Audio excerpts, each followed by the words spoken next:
Hello, WAN DLL. Luke, I'm a relatively new IT director of a booming IT team. What criteria do you use to give junior admins or engineers admin passwords or the keys to the kingdom for critical infra? Generally, it's are you AJ? If the answer is no, flowchart, then no. If the answer is yes, then yeah. So AJ's been with us over 5 years now. 7 years. Shut up. Has Pretty it been sure. 7? Pretty sure. He technically started helping me with things. That's right. In a non-professional capacity in 2016. Good Lord. That was super light. Okay. By the time we're in 2017, things are ramping up. He's still technically non-professional capacity at the beginning of the year. By the end of the year, he's working with us full time. Yeah.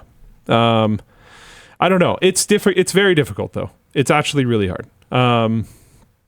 You need to one thing that you need to communicate to your team that I think is actually really important to communicate is that it's not a sign of respect. No, seriously though. It's no, I was looking at our sales report. Yeah.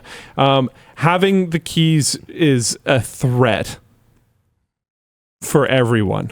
It's not a good thing. You don't want too many people to have access to stuff. You want generally at least 2 admins on every system, just in case something goes wrong with one of the admin accounts. You can still recover it or whatever. But other than that, you really want to limit it as much as possible. And what you might end up wanting to do, because it sounds like your team might be fairly sizable, is to have some areas of ownership. So you have a person who has the keys to a certain portion of the IT department, but they don't have it for all of it, and then a different person has it for another portion, and then you have it for all of them or something like that. But there shouldn't be very many people that have it for all of them.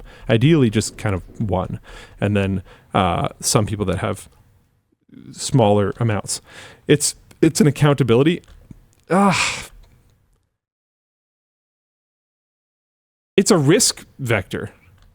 Because every account has a potential to be compromised. So even if every single person at LTT was perfectly trustworthy, which I'm sure they are, if we gave every single person full admin rights to every single thing, then every single person's account is now a major, insanely scary attack vector to owning everything that we have.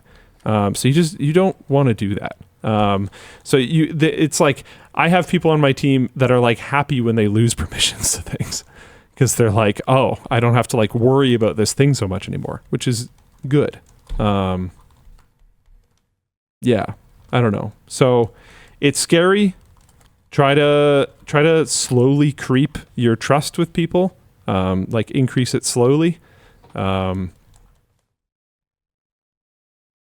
Yeah.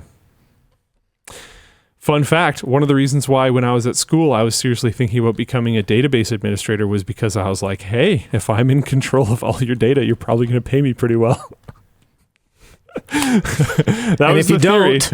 Yeah, it's I don't know, I when you have access to extremely important things and all that type of stuff, it comes with, you are a portion of risk, and that person's probably going to be taken care of decently well.